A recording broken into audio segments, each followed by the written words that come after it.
כמה משא ומתן אפשר לנהל מול היזמים והקבלנים. רבי, תודה רבה לך. אליפות ישראל פרו-אבולושן נפתחה אתמול בדיזנגוף סנטר.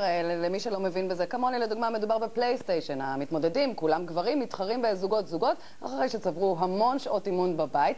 התירוצים אם טעיתם לקוחים מעולם הכדורגל האמיתי. הכל בכתבתם של עומר גפן ודני טנא. במשחק הזה לא חורכים את הדשא וגם לא שורפים קלוריות.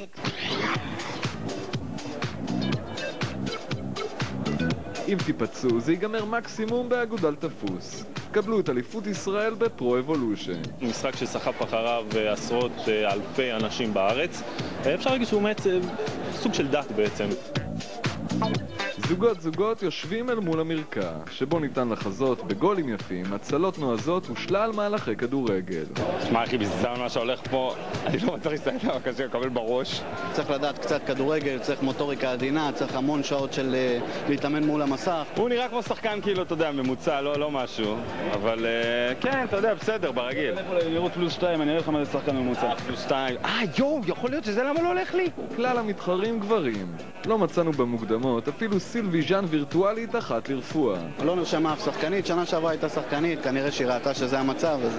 אשתי משחקת גם איתי לפעמים, היא מאמנת אותי ככה, אבל משהו רציני, היא מפחדת שיחשבו אתה יודע, בת שנמצאת בתחרויות כאלה, זה משהו שהוא לא נשי.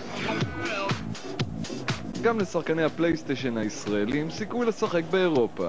מי שיקח את הטורניר ייסע לגרמניה לייצג את המדינה באליפות היבשת. הייתי שנה שעברה, לדעתי רבע גמר, שנה שעברה עשיתי. משקיע בבית, כל היום משחק. אמרתי נבוא, נעשה את מזלי. אני חושב שיש לי סיכוי גדול לקחת פה את הטורניר. יש קווי דמיון רבים בין שחקן הפלייסטיישן מציון לכדורגלן הישראלי. בראש ובראשונה בתירוצים להפסדים. במשחק הראשון, המקשים שלי היו הפוכים עד סוף המחצית הראשונה. ביזיון, אי אפשר לנצח ככה משחק. ועוד תירוץ. במשחק השני, קיבלתי אדום דקה 50 על פאול שלא עשיתי, נשמע לך. ואחד אחרון לקינוח. ובמשחק השלישי הוא היה שחקן טוב. הערב יתגלה מי הוא נציגנו באליפות.